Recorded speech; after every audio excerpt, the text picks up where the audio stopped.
And welcome to another Cardinals Nest here on HBC Channel 25. Dean Beckman along with Sports Information Director Donny Nadeau. The sports show here on HBC devoted exclusively to St. Mary's University. And today, Donny, we won't talk just sports.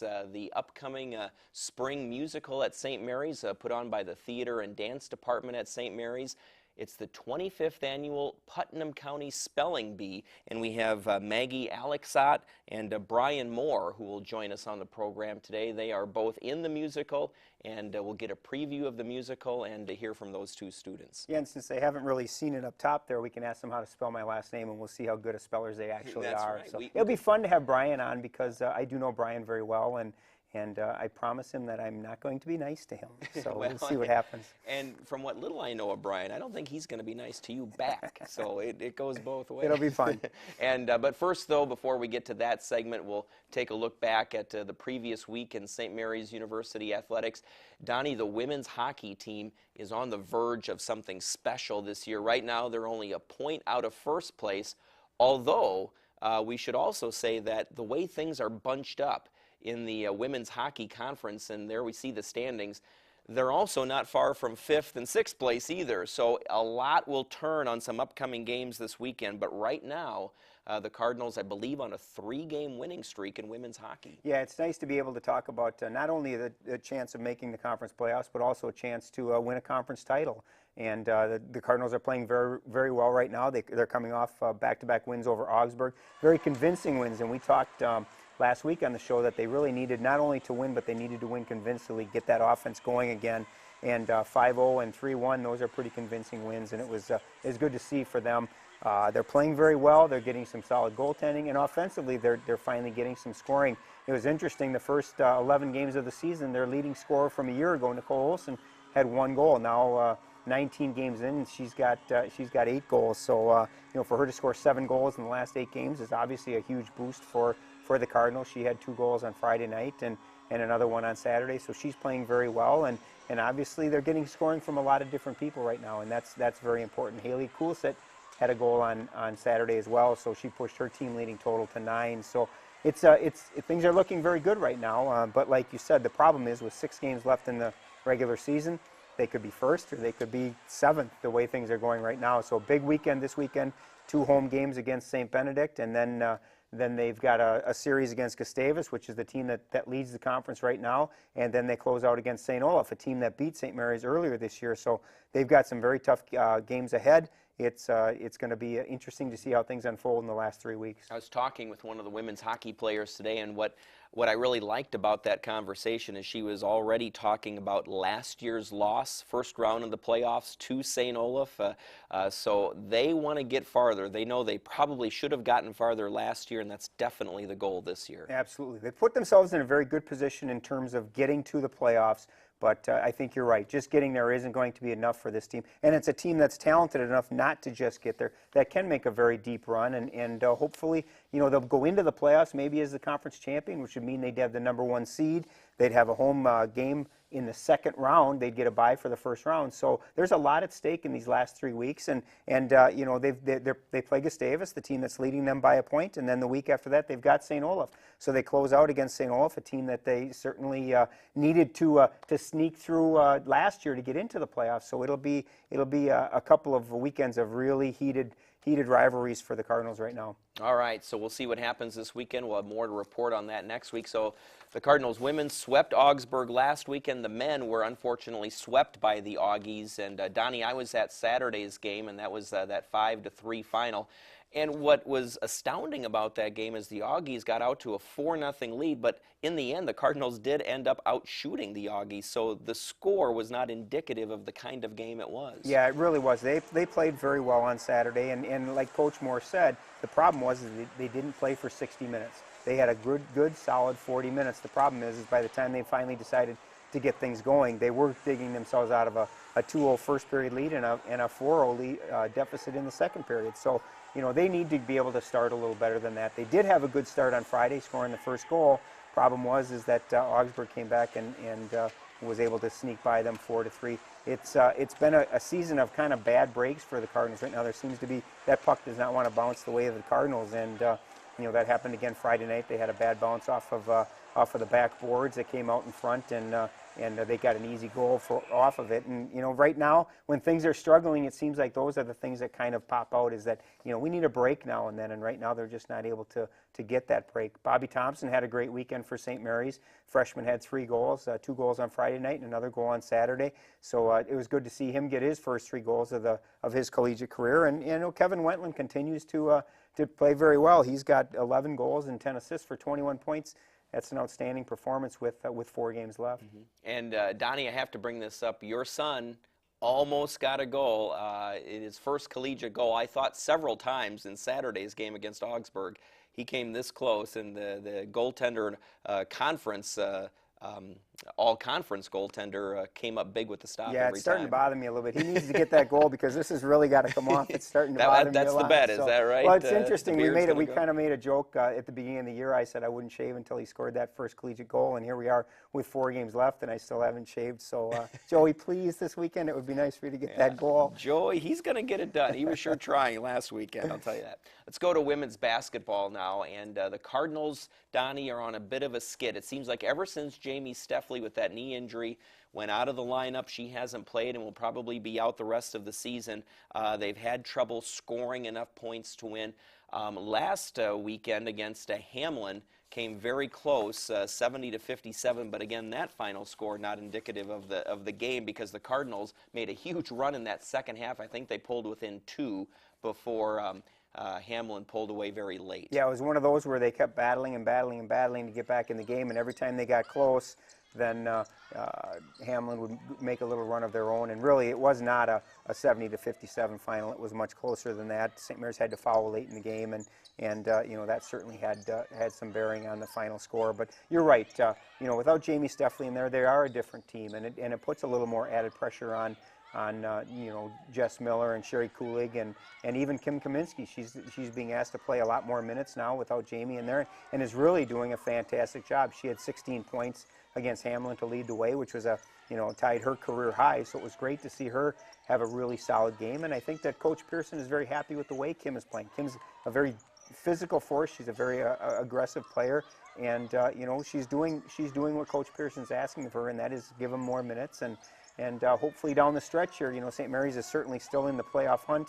They're in 6th place right now. Top 6 teams get into the playoffs. So, with 5 games left for them, they've definitely got themselves in position to be able to contend for a playoff spot. Right now, the key is that they've got to string some wins here together, beginning Wednesday night against St. Olaf, and then Saturday against Carleton. And that Carleton game will be right here on Channel 25 live beginning at 1 p.m. And it's also the Pink Zone game where you're encouraged to wear pink to the game. And, Donny, they'll be raising funds that will go to cancer research. So a good cause there at 1 o'clock on Saturday right here on HBC. And then that'll be followed by the men's game at 3 o'clock against Carleton. And the men are coming off of a heartbreaking loss to Hamlin. Again, that was a game where they led for much of that game. In fact, had a double-digit lead in the first half, Donny. Just couldn't quite hold on down the stretch in a 2-point loss. Hamlin's a very talented team, and they have an outstanding post player in Carl Hipp, and really in the end, that was the difference. They lost by 2 points, and it was a game that really could have gone either way right from the beginning. It was the type of game that Coach Landrum expected, and he knew that they were going to be in for a battle. And it was one of those where they couldn't quite get the ball to fall in the basket. They had a lot of good looks there in the second half that it was like there was a plate of glass over the basket and it wouldn't go in for them. And unfortunately it happens, and that's it was one of those games that I think Coach Landrum would like to have back. And you play. I think if those 2 teams play 10 times, the Cardinals are probably going to win 7 or 8 of those. And unfortunately, this was one that they didn't. But they'll regroup and they'll be ready on Wednesday at St. Olaf, and they come home as well on Saturday. Saturday is a very big day for both basketball teams in that it's senior day for both of them. On the men's side, there's going to be 6 seniors that are playing. Basically, they're being honored on Saturday as their last home game. And then for the women, there's 3 seniors that are graduating. So it'll be an emotional game for both teams. And you know, a nice way to honor the seniors and say thank you for 4 years of dedication. And among those seniors, you know, we talk about Will Wright and Lucas Holland all the time, but you know, there's several other seniors, Matt Murphy and Ryan Walkenfuss and Pat Conley and Gary Seifert on the men's side, and then you got Sherry Kulig and Jess Miller and Kim Kaminsky on the women's side. So it'll be a very emotional game, and hopefully that'll give them some spark, and maybe we'll be looking at the seniors to say, hey, you know, put everybody on your shoulders and carry us to a couple of wins on Saturday. Okay, and both of those again right here on HBC beginning at 1 o'clock, and then the men's game at 3 o'clock. Let's go to track and field now, Donnie, and again, the Cardinals Nest does it. We keep giving bumps to everybody who's on the Cardinals Nest when as far as performances go, and we did it again to Andrew Brigham. I wish we could take credit for it in all seriousness, but Andrew Brigham, you know, we talked about he had an NCAA qualifying weight throw the first meet of the season. He outdid that this past Friday. Well, not only outdid it, he absolutely shattered it. When he was at UW-Whitewater. It's interesting, he was the only person from St. Mary's at that meet, and when he left, I think everybody knew who Andrew Brigham was when he tossed a 19.41 weight throw. Obviously, it's a school record. It's the second longest in the NCAA Division III this year, and more importantly is it's the longest ever by an MIAC athlete. So, Andrew, congratulations, and we do know that it was because you were on the show last week that you did that. But it's a, you know, and we've said this all along. We're going to talk about Andrew every week. He just continually gets better, and it was a fantastic throw. You know, for him to now lay claim to being the the owner of the weight throw record for the MIAC, that's a very big honor and a much deserved one, and hopefully he can just continue on, and you know, maybe in a month or so when they get to the NCAAs, we might be talking about a national champion. Who knows? Now, if somebody locally wanted to see Andrew throw, will he be performing this Friday? It's the home meet for the Cardinals. Yeah, they're at home on Friday, and Andrew will be throwing, and you know, it's a sight to see. The guy starts twirling around with that with that 35-pound weight and lets it go. It's pretty impressive. Yeah. So and as we found out on the show last week, great athlete, but even better person. Yeah, outstanding individual. And you know, you talk to Coach McMahon. Coach McMahon has a lot of those people on his track and field team, and you go up and down that roster. There's great individuals and great athletes. Brittany Keene had a really good meet last week up at Superior, and Peter Borash has just really taken things off in the 3,000 meters. He won that at UW Superior, leading a 1-2-3 finish for the SMU men. You know, we talked at the cross country season about the men's performances, and really they've carried that over now into the track season and are doing an outstanding job, and it's really raised that bar of expectation when it comes to the distance runners at St. Mary's. And in tennis, Donnie, the tennis team started off with a couple of wins, one each for men and women. The men got by St. Scholastica, while the women knocked off Bemidji State. Yeah, it was a good weekend for both of them. The women also had those two matches on Sunday against Scholastica and Duluth, so for them to go 2-1 in those, and for the men to pick up their first win, I know Coach Halberg is very pleased with the performances. And on the women's side, Bailey Edwards and Rebecca Snyder, both 3-0 in their 3 matches. Obviously, we're all conference last year, so for them to pick up right where they left off is great to see. And on the guys' side, Mike Lunka had a very good performance at #1 singles and #1 doubles, getting wins there. So it was a good start for both teams, and it's hard to believe it's early February and we're talking tennis already. It's supposed to be a spring sport, but I guess spring starts in February when it comes to athletics. It does, and thank goodness so we have an indoor venue to do tennis in. And swimming and diving, finally, Donnie, they are off this weekend, participated at the Minnesota Challenge last weekend, and had several new swimmers qualify for the conference championships, which are next weekend. Yeah, Linda Tierney and Sivian Fogel both did a great job, and for them to get qualifying times for the MIAC championships, the more people you can have competing at the conference championships, the better chance you have of climbing up that conference ladder. And I know Coach Lindquist is extremely happy with the performance of all of his swimmers all season long. Now, as we've talked, it builds up to one weekend next weekend, the MIAC championships, 3 days at the University of Minnesota, and hopefully they're ready to go. All right, that's going to do it for this segment of the Cardinals Nest. Coming up next, we'll talk about the upcoming musical in a few weekends here at St. Mary's University. It's the 25th annual Putnam County Spelling Bee, and we'll have Maggie Allexsaht and Bryan Moore on next here on HBC. Stay tuned. Brace yourself. Good run. Showtime is taking you over the edge. with shows to shake you up, movies to rock your soul, and heart-pounding sports, all in HD. Now is the time. It's time. Get Showtime. How could I not get it?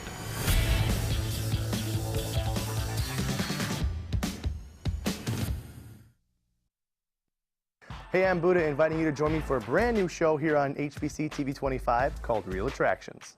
We'll show you trailers from the latest movies to hit theaters and also what's being released on DVD that week. Plus, you have a chance to win free movies by registering at my.hbci.com/realattractions. But you gotta watch to win. So check out Real Attractions here on HBC TV 25, hosted by yours truly, which is why we didn't call it Real Attractive.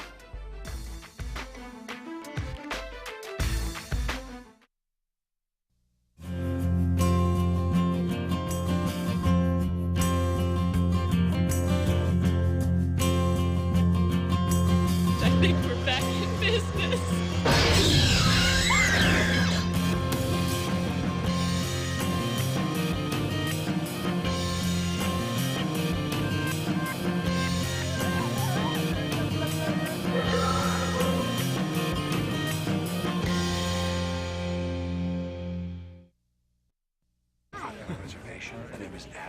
Hey, there's your... My what? Who did you just see? No one? Oh, my sweet lord. Now what? I just totally forgot. I have a conference call. Back at the office, so I gotta go. Waitress? Honey, I'm serious. Stop eating. Look over there. Call that one. Harley, we can't leave. We're meeting with the wedding specialist. I just don't know if today's the best day for me for that. Oh my God.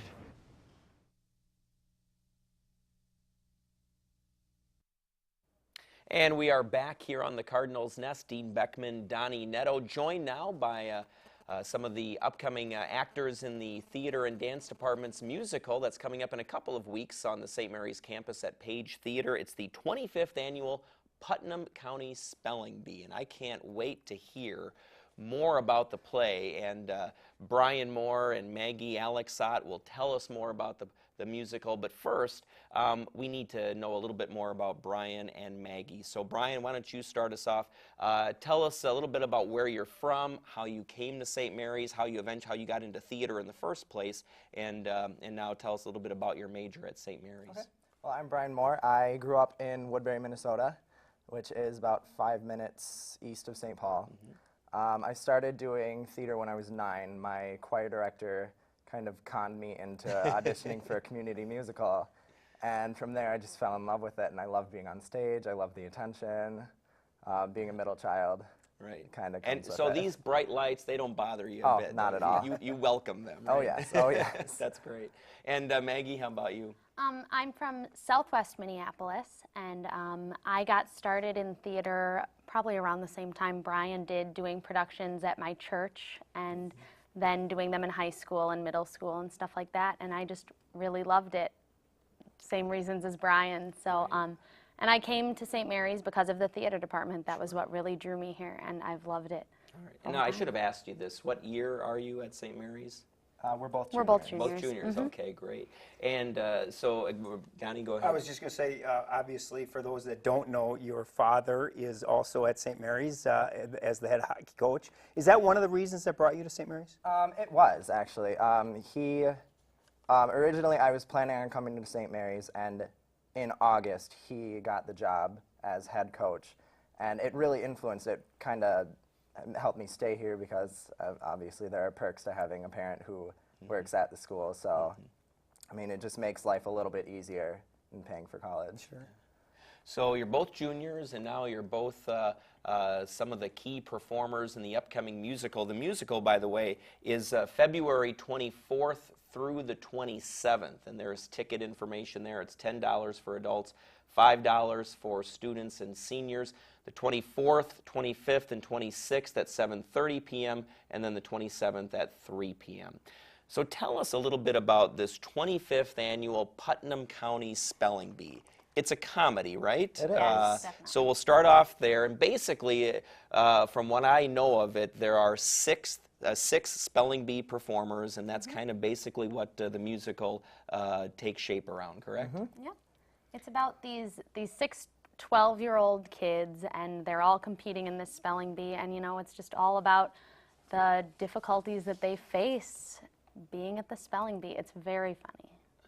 And in that, it's not only about the difficulties that they face within the spelling bee, but the difficulties of growing up and going through that adolescent stage, and there are a lot of funny puberty things going on within the show, and it is just a great time. And all of the characters are so competitive in themselves, so that competitive action between the characters and that just like headbutting that they get throughout the show, it really brings a new level or an extra level of comedy to it. Maggie, tell us a little bit about your character in the musical. My character's name is Marcy Park, and she's the definition of an overachiever. She is perfect at everything she does. She speaks 6 languages. She skipped 2 grades. She is gonna win it all. She has the ability to take the whole entire spelling bee, and she definitely has the confidence. So she's a really fun character to play because she's very headstrong and very perfect little girl. Bryan, I was watching you look at Maggie as she was describing her character, and I get the sense that you're going to relish being a contestant against her in the spelling bee. I could just see that in your face as you were looking at her.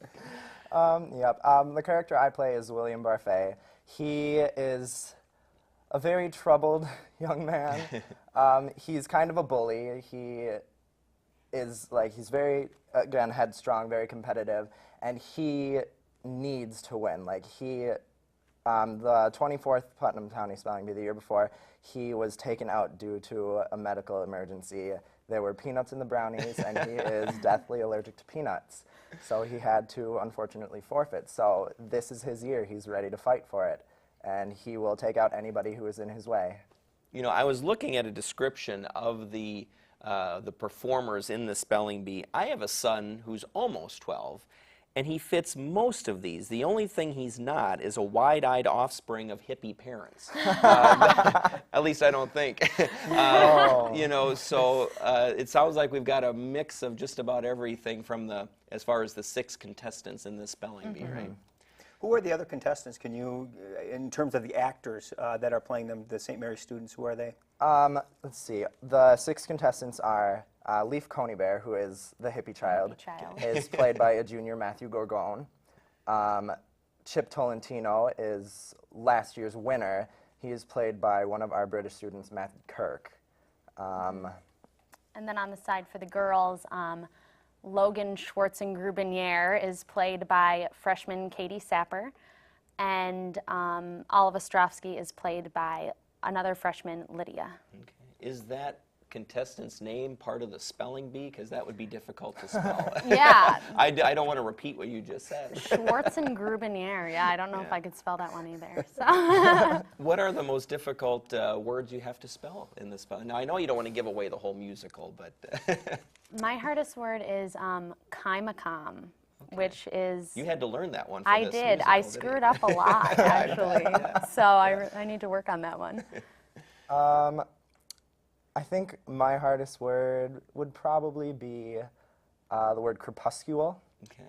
And it just kind of throws him off. Yeah. Usually Barf is one of the characters who he's very confident in his own work, and he gets up and he knows all of the words. Like, he'll go up, he'll ask for the word, he'll give the definition instead of asking for it, and he's just very cocky about it. But crepuscule is one of them that throws him off a little bit. Now, Gary Diamandis is the director for the play. Judy Myers is taking the musical side of things. So how has that worked from a rehearsal standpoint? Do you spend some time with Gary, some with Judy? Are they both there at the same time? Talk about that. They're usually both there at all of the rehearsals, but we go back and forth between having primary music rehearsals with Judy, where she's running everything, and then staging rehearsals with Gary. So it kind of goes back and forth, but they have a really good balance going for it. It's kind of similar to an athlete, but take us through a normal day that you have, Bryan, with schoolwork and rehearsals and everything else, just kind of so that people can understand that this isn't something you just, you know, in an hour you're done. Yep. My normal day is really kind of crazy because I am also, I'm not just a theater major, I am a performance studies major with an emphasis in dance as well. So a lot of my day has to add on all of my dance classes. So I'll wake up go to my 8 o'clock, 9 o'clock class, have a little break, and go to my next class. And then after all of my academic classes are done, I'll go for dance for a few hours a day, maybe a rehearsal for the upcoming DRC show in April. And then after that's done, I'll go to spelling bee at 6, and I'll be there until 10 o'clock, 10:30. And then I'll go home and do my homework and sleep maybe around like 1. If I'm Maggie, lucky. is it very hard to juggle everything that you do, especially, like you say, when you don't get to your homework until after 10, that makes it pretty difficult. Yeah, it is. It's very busy for us. I mean, we have every night is spent rehearsing almost the whole night. So yeah, you really have to strike a balance and find those times when you're able to do homework and do homework all the time during those spaces. So as we put the information for tickets back on the screen again, I want to ask, this is, even though it's a comedy, it's a musical, it is adult language and subject matters, right? Yes. So probably no kids at this one?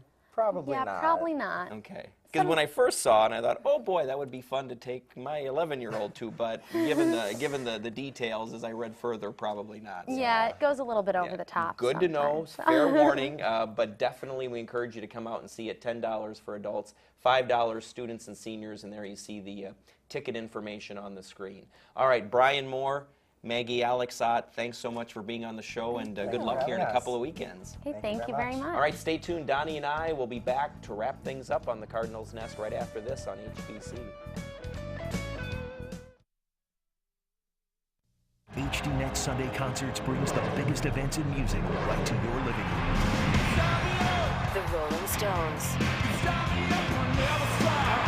Jack Johnson. Sometimes time doesn't heal. Paul McCartney. HD Next Sunday Concerts. Live life loud.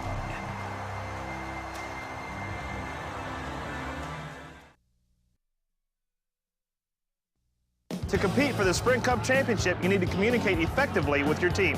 We're going to practice pit stops, pal. Screw you. Respect between drivers is the hallmark of our sport.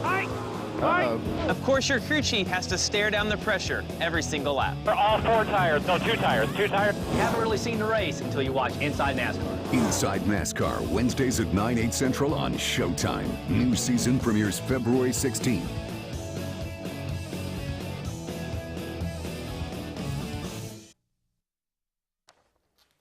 And big event coming up on campus, the St. Mary's University International Showcase, 8 o'clock on February 19th in the dining room of the Toner Student Center. It'll include international music and dances, other performances by many of St. Mary's international students, and we'd encourage you to contact the university for more on that. The proceeds do benefit the Red Cross.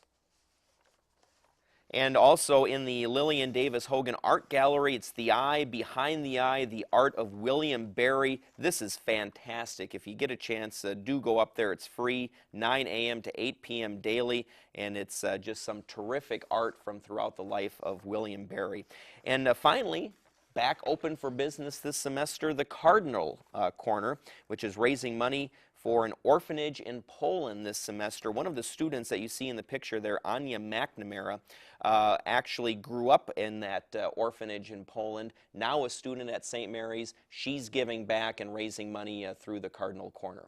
That's going to do it for this edition of the Cardinals Nest. We'd like to thank you for watching. Thanks to our guests as well. And whenever possible, get up to one of the sporting events or some of the other many activities going on the St. Mary's campus. Thanks for watching the Cardinals Nest here on HBC.